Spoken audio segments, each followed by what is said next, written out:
Começa aqui o Pode Mais Empresas, o podcast focado em gestão, sustentabilidade e inovação. No programa de hoje, nós trouxemos Roberto Gonçalves. O Roberto Gonçalves, ele é especialista em mercado de capitais, é professor universitário e mais um monte de coisa que a gente vai contar a seguir. Obrigado, Roberto, pela sua presença. Muito obrigado. Bom dia, boa tarde, boa noite. O Pode Mais Empresas, ele tem um oferecimento do jornal Empresas e Negócios e a parceria com a Casa Canon.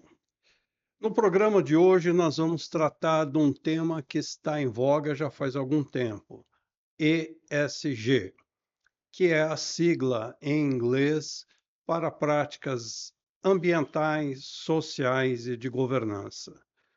Nós vamos tratar com especialistas sobre esse tema para saber a quantas anda, por que é que tem tanta gente levantando a bandeira do ESG ainda, com força, e tem tanta gente que já começa a jogar pedra. Gonzalez, ele é administrador de empresas de formação, é pós-graduado em mercado de capitais, foi conselheiro do Fundo Ethical do Santander Asset Management. Ele é atual Governance Officer da Fundação José Luiz Egídio Setúbal, que mantém um hospital infantil Sabará, entre outras coisas. Não é isso? Vamos falar um pouquinho de ESG?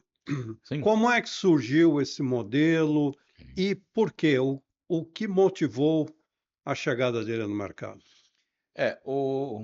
Especificamente o ESG foi motivado por um trabalho que foi feito, liderado pelo Kofi Annan, secretário-geral da ONU, e ele fez como uma iniciativa da Secretaria-Geral da ONU. Por quê? Porque se fosse pela própria ONU, até hoje não estaria pronto, provavelmente, né?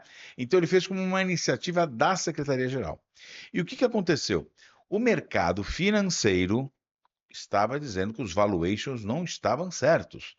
Todo mundo estava reclamando que não estava mais batendo os valuations, alguma coisa estava errada. Então, o Kofi Annan, Secretaria-Geral da ONU, chamou 51 entidades do mercado financeiro, uma delas brasileira, que foi o Banco do Brasil. 22 entidades aceitaram participar. Alguns dizem que é 21, porque o Banco Mundial já é braço vinculado à ONU, então alguns não contam. Mas contando o Banco Mundial, dá 22. 22 entidades. E qual foi a conclusão que eles chegaram depois de meses estudando? A qualificação que eu tenho da informação de natureza econômico, financeira, contábil, eu não tenho na informação socioambiental. E a questão socioambiental impacta no valuation. É risco, é oportunidade, pode dar problema, pode ser uma solução. Então, eu tenho que ter uma boa informação que me diga a verdade da real situação socioambiental da empresa. O que não é uma tarefa simples, convenhamos. Não, sim, porque. Mas assim, existe subjetividade no próprio mercado financeiro. Muitas pessoas falam que não é uma tarefa simples porque não tem a objetividade que tem o mundo financeiro. Mas se você perguntar agora para 10 analistas quanto que vai ser o Ibovespa, o PIB e inflação em 31 de dezembro, se 100% objetivo, todos iriam dizer o mesmo valor. Mas como não é 100% objetivo, né? Se o analista tiver de mau humor, ele vai colocar a inflação alta, o Ibovespa baixo, né? Influencia, por incrível que pareça. O bom humor do analista, com todas as informações técnicas que ele tem, influencia ele achar que aquilo ali está bom ou está ruim. Então, por isso que eu sempre digo, dá para fazer, porque eu faço com as questões das operações da empresa e eu transformo isso em números contábeis. E hoje a gente quer levar o socioambiental também para a contabilidade. Mas só para terminar, o que vem o nome ESG, nesse trabalho da Secretaria-Geral, o que aconteceu? As instituições financeiras viram, eu tenho que ter essa mesma qualidade. E qual o instrumento para eu ter a mesma qualidade de informação econômica, financeira, contábil? É através da governança. A governança que me fez crescer e evoluir do ponto de vista da qualidade da informação econômica, financeira, contábil. É ela que vai fazer com que a informação socioambiental também evolua e como a contabilidade reflete a realidade, essa informação também vai evoluir. Por isso que é ESG. Do meu ponto de vista, tem um erro aí. Tem um erro, Nelson. Devia ter o erro econômico. E aí você pergunta para mim, E por tem quê? gente que defende isso, né? Sim, eu, a Sônia Consiglio e outros Sim, defendemos isso, né? Por sinal, o EESG foi um diálogo meu, Sônia Consiglio, aqui no Brasil, com a Vânia. A gente, Vânia Bueno, a gente mas defendeu o isso. econômico ele já não está embutido na Então, governança, é aí que tá. Muitos dizem isso, mas não necessariamente. Tanto não porque o está. entendimento era esse, né? Então, tanto não está que tem pessoas que eu já vi defendendo em palestra que tem que ter a governança econômica financeira e tem que ter a governança socioambiental. Daqui a pouco o cara vai defender que tem um conselho de administração só para esse tema também. Quer dizer, é uma aberração. Deixando bem claro, hein, gente? É uma aberração, é uma governança só, não tem duas governanças. Tá? Então, a questão econômica está presente. Então, se eu na sigla tivesse o E do econômico, isso estaria claro para todo mundo. Como nem todo mundo leu o documento original de 2004, dezembro de 2004, que deu origem à sigla, as pessoas queriam que bem entende. Porque quem lesse o documento que deu origem à sigla saberia que o econômico está ali presente. Só que, infelizmente, as pessoas deduzem. Para evitar deduzir, é que eu defendo que deveria ter o E também ali do É que econômico. nós estamos atravessando um período em que as pessoas leem o título das matérias e acham que já entendeu do assunto, né? É, Não chegam a ler sequer um primeiro parágrafo de um infelizmente. texto. Então tem Infelizmente. muito disso, né? Para a gente tentar entender melhor, vamos dividir o E, o S e o G. Perfeito. O E, que representa a parte ambiental no ESG, como é que está a evolução dele? A Como é gente que você teve. enxerga, inclusive por setores, né? O setor que eu acho que teve maior evolução do ponto do E são dois setores que eu acho que evoluíram bastante. Papel e celulose, até por pressão internacional, nós temos vantagem competitiva do crescimento do eucalipto aqui comparado com outros países. Sim. O papel e celulose cresceu muito e ficou uma referência internacional do ponto de vista ambiental. E o setor da energia elétrica, também de ter fontes alternativas e fontes com menor. O Brasil teve a vantagem de ter, na sua geografia, a questão hidrelétrica. É lógico que também a questão hidrelétrica pode impactar em fauna, em flora, em espécies, evidentemente, mas é menos poluente do que uma termoelétrica, por exemplo, né? Mas me diga uma coisa, isso daí nasce da conscientização de empresas, a conscientização do próprio setor, um amadurecimento natural, ou é faca na garganta mesmo do investidor estrangeiro que chega e diz assim, ou você faz isso ou eu não vou aportar meu dinheiro nesse negócio. Eu acho que tem um pouco dos dois. Eu acho que teve sim volume de investidores estrangeiros crescendo, né? O que hoje se chama fundos ESG, que no passado era fundos de investimento sustentabilidade barra governança, eles sim pressionam. Tem até fundos tradicionais que pressionam porque acham que é risco se você não tiver uma posição. Eles dizem, eu não tenho nada a ver com isso, mas eu pressiono esse tema.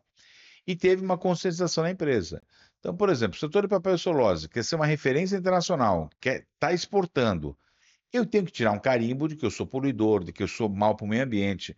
Pô, por que que as empresas de papel e celulose na Finlândia não têm esse problema e nós aqui temos? Então, não, vamos deixar claro que a gente aqui é sim consciente ambientalmente. Então, acho que teve as duas coisas. Teve a faca no pescoço, não só do investidor, acho que teve faca no pescoço da sociedade como um todo, né? O setor de mineração hoje é muito pressionado pela sociedade civil brasileira, que pressiona os políticos para que pressione as empresas.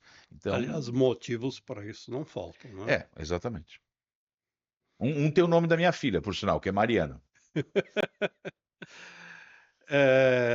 A parte do S, agora do social. Quais são os setores que você entende que evoluíram mais? Eu acho que a evolução talvez tenha sido um pouco mais fácil, não é mais fácil. Por exemplo, prestação de serviço tem menos impacto ambiental. Menos, não é que não tem. Então, os prestadores de serviço evoluíram muito do ponto de vista da questão social. Se você for ver, por exemplo, no setor bancário, como os bancários eram tratados nos anos 70 e como são hoje, teve uma evolução enorme. Se evoluiu bastante. Então, o S, na prestação de serviço, foi onde teve a maior aceleração de evolução do ponto de vista especificamente de boas relações de responsabilidade social. O setor econômico, o setor financeiro, Sim. ele tem um destaque, é isso. Porque se a gente for pensar em bolsa, o setor financeiro se destacou. Inclusive, na primeira edição do Índice de Sustentabilidade Empresarial, ele foi um dos setores mais pujantes. Primeiro foi a energia elétrica, por motivos óbvios. A energia elétrica no Brasil, porque o órgão regulador também pressionava bastante, que é a ANEEL. A ANEEL pressionava muito para ter boas práticas no setor, e depois era o setor financeiro. Então, e outra coisa, aí o setor financeiro começou a ser pressionado. Pô, você está nadando de braçada no social e o ambiental? Não, mas como assim? Qual é o meu impacto ambiental? Não, mas para quem você empresta dinheiro? Aí o setor financeiro começou a incluir questões ambientais na cessão de recursos para o setor industrial, que este sim tem impacto Que foi uma ambiental. forma indireta de você pressionar, Exatamente, né? E exatamente. isso deu certo, parece, né? Sim, cresceu bastante no Brasil isso e tem várias linhas de financiamento levando isso em consideração. Bom, no ESG fica faltando a última letrinha. Como é que está a questão da governança, o entendimento da governança e a prática propriamente dita? A gente melhorou bastante o entendimento de governança, né? Eu lembro em 2013 que achavam que eu cuidava de quarto de hotel. Ah, é, você trabalha com governança? Ah, rede hoteleira, né? Tá. Então, hoje, dificilmente alguém acha isso. Por exemplo, tem hospitais que mudaram a palavra governança para hospitalaria. Quem cuida dos quartos dos hospitais hoje, antigamente era governança também, hoje é hospitalaria, até para evitar se confundir com a governança, né? O que aconteceu, que nem eu falo, a gente tem que analisar hoje, a gente sempre quer que a régua suba, né? Estamos em 2025. Gente, como é que era 2000 antes do novo mercado da Bolsa? Naquela época era Bovespa, não era nem BMF Bovespa, quanto menos B3, que é hoje, né? Era Bovespa. Gente, a gente estava muito anos-luz disso. De repente, a gente começou a ver empresários que eram arcaicos enxergando a importância e relevância de ter capital estrangeiro e ter capital da poupança nacional também para desenvolver e crescer a empresa. E viram que as regras de governança eram importantes. Pra você ter uma ideia, os níveis de governança, você estava na época também, aprovados em 2000, lá no Rosa Rosário, 11 de dezembro de 2000, você estava lá Rosa também? Rosário, É, você estava lá, eu lembro. lá em Né? Pinheiros. Isso, eu estava lá também, estava lá. Então, existia a lei das SAs, e a lei das SAs estava sabonetando, parecia escravos de Jó. Depois que aprovou os níveis de governança, o que aconteceu? Aprova essa lei, porque agora já tem a autorregulação. O que eu quero dizer com isso? Que as empresas listadas em bolsa no Brasil, por força do novo mercado nível 2, nível 1, fizeram com que o tema governança crescesse fortemente no país e começasse a se discutir governança para a ONG, governança para o próprio governo propriamente dito, governança para síndico de prédio, governança para tudo quanto é lugar. Se você falar para mim o que é o tema governança no Brasil, eu digo que é antes do novo mercado e depois do novo mercado. O grande divisor de água e difusor do tema governança e crescimento da prática de governança do país foi o novo mercado da Bolsa. Esse foi o grande marco que se teve no nosso país em 2000. A governança ela facilitou enormemente o funcionamento das companhias abertas, em especial, ou ela começou a engessar, impondo o comitê disso, o comitê daquilo, auditoria interna, auditoria externa, e começou a criar uma série de coisas e que as empresas foram obrigadas a adotar. Bem, eu vou voltar um pouquinho no tempo. Adam Smith falava numa frase muito bonita, que demorava mais de 2 linhas, que eu vou traduzir como: o boi só engorda com o olho do dono. Só que a frase dele era linda, bonita, maravilhosa, mas ele queria dizer isso: o boi só engorda com o olho do dono, né? Vigilância, tá? Ele tem na frase dele, né? Muito bem, se o boi só engorda com o olho do dono, Nelson, imagina que você tem uma fazenda com 40 vaquinhas. Aí você vai crescendo, vai crescendo. Você, Nelson, controla tudo. Você, Nelson, pode dizer para todo mundo: eu tenho 40 vacas, todas dão leite, tá? Tenho gado de corte também. De repente você tem 1 milhão de cabeças de gado espalhado em 17 estados da federação. Você sozinho, Nelson, consegue controlar tudo e dizer para o mercado e garantir? Não. Sem chance, né? Então eu preciso de compliance, eu preciso de auditoria interna, eu preciso de gestão de risco. Senão não consegue. Aí eu falo, para começar a criar o hábito, comece pequeno. Não podemos esquecer que o Grupo Pão de Açúcar já foi uma padaria no Rio de Janeiro. Sabe o que significa? Que qualquer padaria amanhã pode ser uma grande rede supermercadista. Então comece pequeno a ter. Ah, Roberto, mas como é que eu vou olhar risco? Cara, o teu negócio pequeno olha 4 riscos. Só que esses 4 riscos você olha sempre. Ele está possível, está Monitora, provável. né? Monitora, exatamente, monitora sempre. Pô, cria um sistema para controlar o que os seus funcionários estão fazendo, porque você não vai ter que cuidar de tudo. Não. Cria um sisteminha onde você controla, onde tudo está sendo verificado, né? É assim. que você tem que Quer fazer. dizer, uma forma da coisa andar sozinha, né? E isso traz o quê? Garantia, no caso específico de companhias abertas, garantia para o investidor, segurança para o investidor, risco menor de ocorrer uma fraude. Então, é o preço que se paga que o investidor aceita pagar para ter mais segurança da ação que ele está comprando, com as informações que foram divulgadas são verdadeiras. Isso não evita que necessariamente nunca mais ocorram fraudes, rombos e estouros, Não, como de vez em quando aparece no mercado, né? porque o fraudador está sempre na frente, Nelson. Ele está um passo na frente. Eu sempre dou o exemplo daquele Minority Report, era um filme com o Tom Cruise. O mundo está num futuro distópico, né? E aí a câmera, você anda na rua e ela detecta pelo seu globo ocular quem você é e já dá até propaganda do que você pode comprar naquela rua que tem para você, que você gosta, tá? O que que ele faz? Ele troca o olho dele e põe um outro olho e fala, senhor Nakagone, como se fosse um ser japonês para ele não ser descoberto pela polícia. Então eu sempre falo, o fraudador está sempre na frente. Não podemos esquecer que um volume grande das fraudes iniciaram com erros. Eu estou falando das fraudes descobertas. Porque hoje, agora que nós estamos conversando aqui, uma fraude está ocorrendo e ninguém sabe.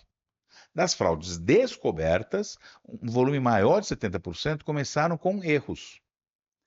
Aí o cara cometeu um erro, ninguém percebeu. Opa, deixa eu cometer de novo. Porque eu estou ganhando uma graninha. Né? Então são o quê? Falhas de controle, falhas, né, de mecanismos para isso. E outra coisa, né?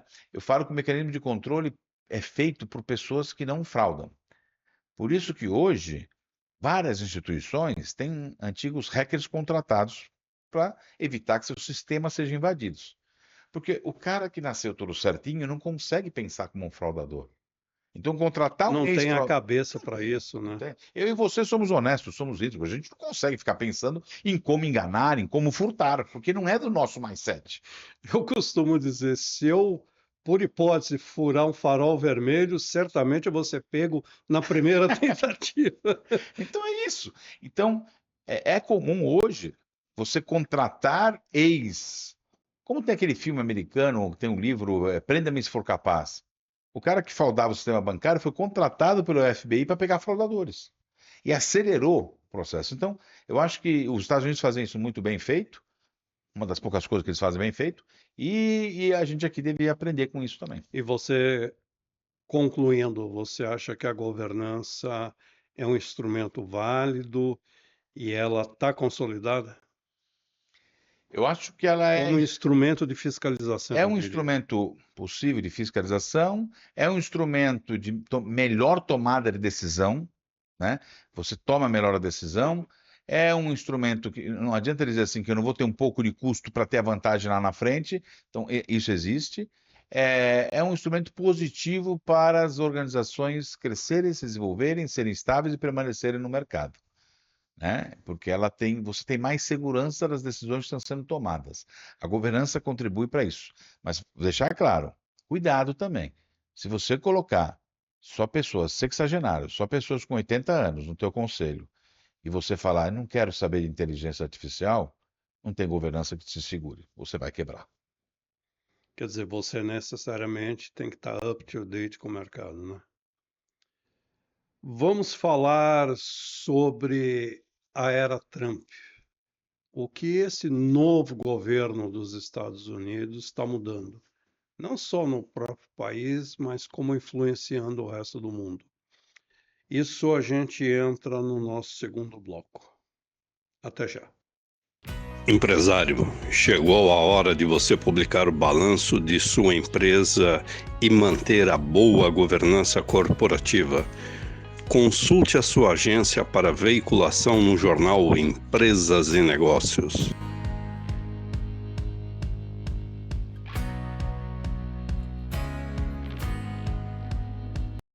E voltamos ao segundo bloco com o nosso convidado de hoje, Roberto Gonzalez.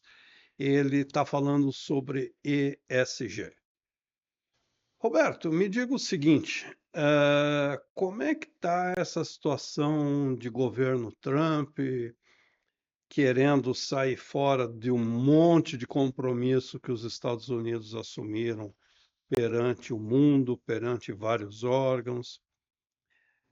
Você acha que é uma influência direta ou indireta vai causar no mundo?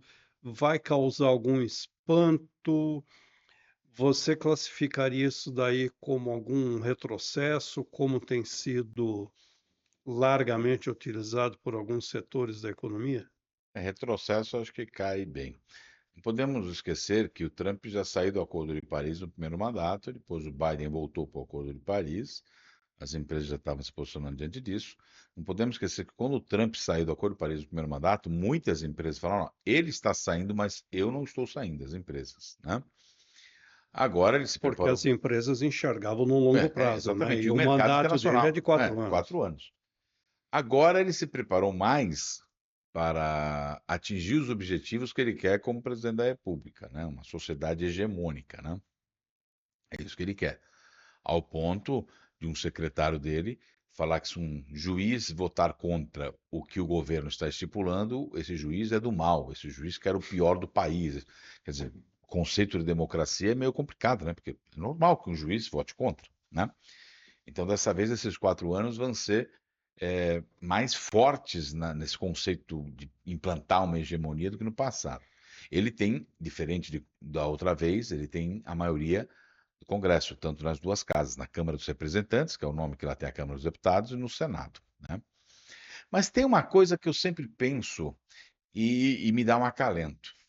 O mundo era outro, o tema era menos importante e, mesmo assim, o Trump da época não venceu, que foi o Bush Jr., né? Então, em 2000, você tinha o Al Gore, do Partido Democrata, defendendo fortemente essa agenda, e o Bush Jr. ganhou a eleição, né? O Arbustinho, né? Porque o outro era então o Arbustinho ganhou a eleição. E todo mundo ficou desesperado, porque também ele era pró-petróleo, era contra a agenda sustentabilidade, na época o termo era sustentabilidade. É a agenda republicana, né? Então, eu não sei, eu me questiono isso, porque eu conheci em Minas Gerais um membro do Partido Republicano da Califórnia, e ele falava: Robert, nós somos conservadores, nós somos a favor do meio ambiente, porque eu quero conservar o ambiente. Isso é básico do conservadorismo. Nessa base, né, especificamente na agenda ambiental, parece que não é do republicano médio. Ele era um republicano mais ao centro, né? Nada mais parecido com um republicano ao centro que um democrata ao centro. Parece a mesma coisa, né? É o centrão deles, né? Então, todo mundo junto. Então, eu não posso afirmar, mas do Tea Party, que seria a extrema direita do Partido Republicano, aí sim, né? Ela é a favor dos combustíveis fósseis, ela não acredita na agenda climática, né? Ela é contra até aborto de anencéfalo, ela tem uma agenda aí diferente, né? Bem diferente, né? Não sei se você assistiu aquela série Anne, né? Que era Ai Ai, elas andavam com a roupa vermelha. Não, Eu nossa. falo que por onde os Estados Unidos vai, que são radicalismo. Você tem um radicalismo, e o radicalismo contra a agenda, né? Mas o mundo está nessa agenda, né? A Mas gente está existe, vivendo pêndulos, né? mas existem empresas ainda batendo pé, né? Pensando no longo prazo e dizendo, Tem. olha, E tem empresas que tiraram e falaram da sigla, a mas continuam gente, agindo. a gente até não vai falar mais do Isso ESG, aí, da isso, sigla, isso. porque ficou partidarizada e É, tal, esse foi o grande equívoco que mas ocorreu. não vamos É, mudar a nossa política de investimentos, deixa eu te não é falar uma isso? coisa, qualidade, dos anos 50, alguém dizia que qualidade era da esquerda, era da direita, era do Partido Trabalhista inglês ou do Partido Conservador inglês? Não tem sentido. O problema é que um grupo vinculou o ESG com uma agenda de esquerda, e não tem agenda de esquerda nem direita, é uma agenda da humanidade. Como qualidade, foi uma agenda da humanidade. Nós queremos produtos que tenham qualidade, não é direita ou esquerda. Eu quero que você respeite o ser humano, independente se é direita ou esquerda. Eu quero que o ambiente prospere, independente se é direita ou esquerda. Eu quero transparência nas relações da tomada de decisão, independente se é direita ou esquerda. É isso que tem que se entender. Esta agenda não é de um espectro político ideológico. Ele é da humanidade. Mas aquela questão da agenda woke, por exemplo, que Uhum. andou batendo forte aí, querendo se impor. como pauta obrigatória para uma série de empresas e Sim, instituições. sim, Ela se expôs demais e levou a um desgaste excessivo e muita gente misturou o WOC com o sim. ESG. Não, e tem gente ainda misturando. Inclusive, eu faço parte de grupo de analistas que tem uma mistura enorme. As pessoas, tudo é woke, né? Eu acho assim, qualquer exagero é ruim. É muito reducionista esse pensamento, Sim, né? qualquer exagero é ruim. Então, eu não posso esticar a corda porque ela arrebenta. Eu não posso exigir mais das empresas porque senão ela arrebenta. Então, assim, nós estamos vivendo num mundo em que é o seguinte, toda minoria tem direito. É verdade. Eu fui passar num processo seletivo para estar num comitê de uma companhia aberta. O comitê era formado por 3 pessoas, 2 conselheiros e um externo. Tinha 2 mulheres no comitê. Eu falei, que bom, eu vou ter chance de entrar nesse comitê, já tem 2 mulheres. Aí eles colocaram mais uma mulher e falaram assim, não, Roberta, que a gente quer o olhar feminino. Eu falei, tá bom, mas o olhar masculino então vocês não têm, né? Porque estão 3 mulheres, não tem nenhum homem. Então, o olhar masculino é ruim, o olhar masculino não é bom. É uma indústria farmacêutica. É só o olhar feminino. Então, ou seja, esticou a corda, eu acho. Entendeu? Aí foi esticar a corda. Eu acho que a gente tem que tomar cuidado em esticar a corda. Não, a minha empresa tem 17 diretores. Todos os diretores são de minorias. Então a maioria não tem direito de ter um representante? Só a minoria? Então, acho que a gente tem que equilibrar isso. Eu acho que as minorias foram subjugadas, as minorias foram maltratadas, só que agora não podemos ter a ditadura da minoria. Acho que a gente tem que procurar agora atingir o equilíbrio, né? E eu acho que quando você vem forçando a barra para a ditadura da minoria, é aí que você vem na agenda woke que você entra e você começa a ter um jogo de braço que ninguém ganha. A questão do ESG, você acha que em termos de imagem aberta, assim, imagem pública, ele se recupera? Eu acho que a sigla SG pode até deixar de existir e vir outra sigla. Eu já, olha, Não deixa. vai mudar a ordem das Não, coisas. eu já vi responsabilidade social, responsabilidade socioambiental, sustentabilidade, governança sustentável, ESG. Todo mundo fala que isso tudo é diferente, não é a mesma coisa. Aliás, eu acho que eu era criança, você já falava de ESG, hein? É, com outro nome, mas falava. E você não era tão criança assim, Quer mas a gente dizer, as fala. coisas vão mudando e se você buscar a essência, Sim, não mudou tanto a gente assim, se né? conhece desde os anos 90, Nelson. Desde os anos 90, mais de 30 anos nós nos conhecemos. E lá, quando você falava de, peraí, para eu avaliar uma Ativos e empresa, passivos ambientais era um horror, né? então, tá vendo? Você lembra disso. Sim. E hoje é tranquilo você tratar e falar do passivo ambiental. Quando se falava lá Até de porque ele é reconhecido já. reconhecido já em balanço, quando você falava de reclamações trabalhistas, hoje as pessoas se preocupam, querem saber por que teu turnover está tão alto. Porque, pô, você tem turnover de 25%, significa que a cada 4 anos você tem uma nova empresa, uma nova cultura, porque mudou as pessoas. Tem Quem fazia? esqueleto no armário. Quem fazia esse tipo de pergunta nos anos 90? Não existia, né? Entendeu? Então nós temos um processo evolutivo tanto do E, do S e do G. Agora não pode é querer esticar a corda demais. Como é que você vê o futuro do Brasil nessa agenda da sustentabilidade? O pessoal tem dito bastante, o pessoal, eu digo, esse mercado que trabalha em torno da questão da sustentabilidade no seu dia a dia, tem dito que o Brasil tem todas as condições de liderar a agenda pelos N motivos e recursos que dispomos. Você acredita nisso também? Depende do que acontecer em 2026. A gente pode voltar a ter um atraso no nosso país nessa agenda, que isso aí, até quem é vinculado ideologicamente ao governo anterior, admite isso, né? Tivemos um retrocesso muito grande na agenda. O Brasil já era considerado um líder. As nações internacionais esperavam o posicionamento do Brasil nesta agenda. A E, expectativa era alta, né? e nós ficamos 4 anos sem falar nada nessa agenda praticamente. A COP30 só está ocorrendo porque nós temos um governo diferente. Não vou dizer que é a favor ou contra, mas é um governo diferente.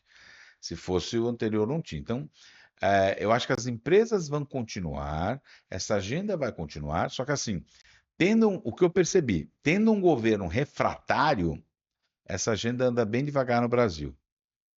Em outros países, a agenda anda independente do governo. A gente aqui parece ter um vínculo mais forte com o governo.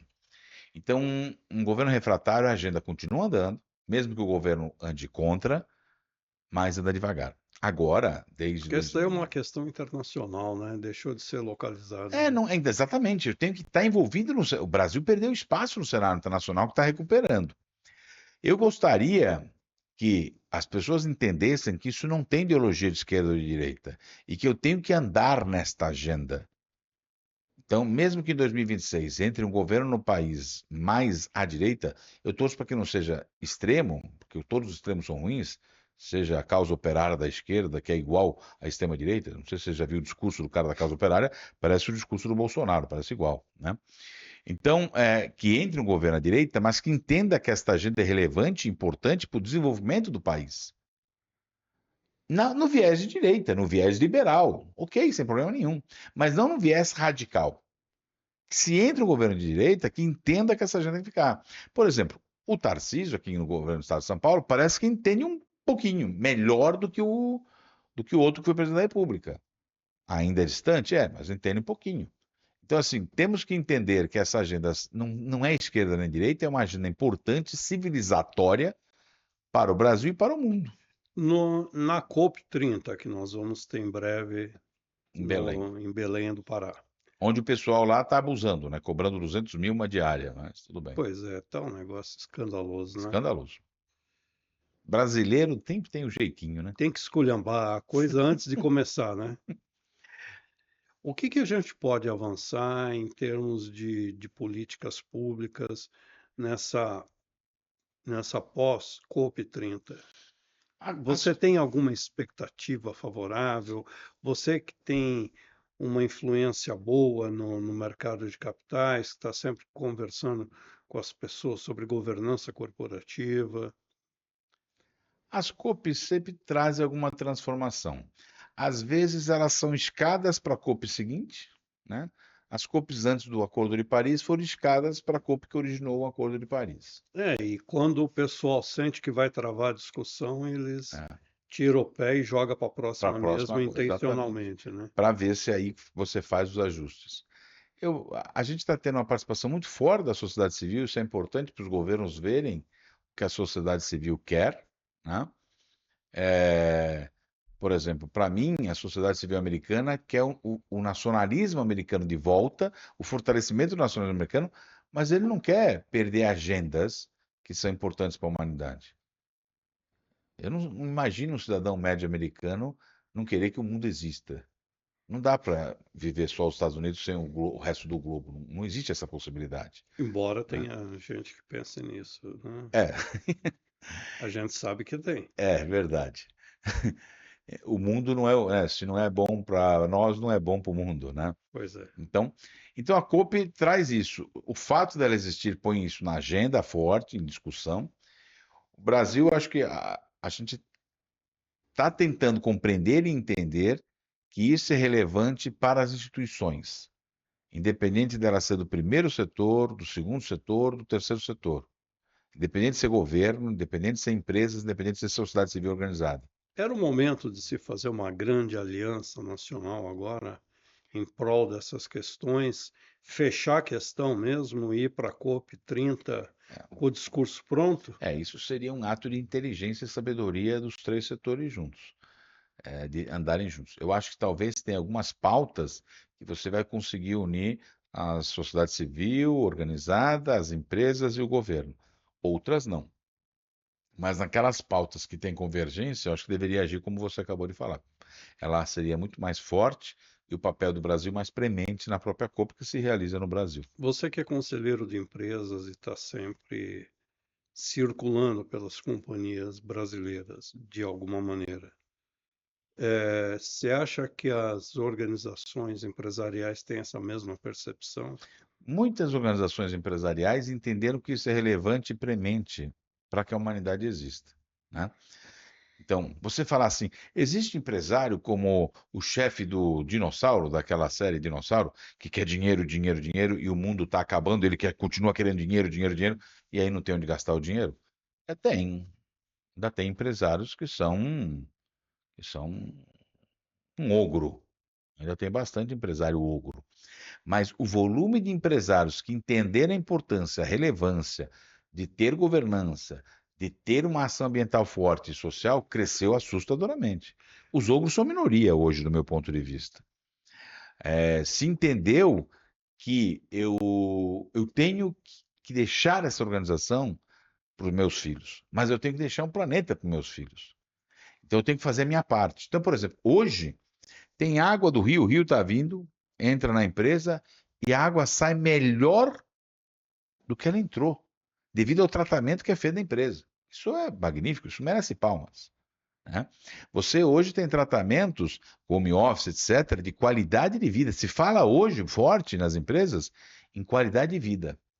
Olha, eu sei que você vai trabalhar aqui não só pelo salário, porque senão você pode trabalhar em outro lugar até ganhando menos, que é uma realidade. Isso Qualidade de até vida. outro dia era impensável também, esse tipo de diálogo, né? Sim, sim. Tanto é que os sindicatos dos empregados, em alguns casos, em alguns setores, estão meio amorfos por causa disso, porque está tendo um diálogo com preocupação na qualidade de vida. Ó, eu quero rentabilidade, eu quero lucratividade, eu quero que você trabalhe e me entregue, mas eu não quero que você faça isso e morra. Eu não quero que você faça isso e tenha problema de saúde mental. Eu não quero que você faça isso e tenha burnout. Eu quero que você faça isso e quando você tiver no seu tempo livre, você seja feliz com a sua família, feliz com o que você quiser ser. Tanto que a questão da saúde mental vem ganhando uma relevância muito grande Sim, e junto ampliou às com empresas, com né? a pandemia, A ampliou-se com a gente aqui pandemia. no Pode Mais Empresas já abordou esse assunto mais de uma vez, justamente pela necessidade.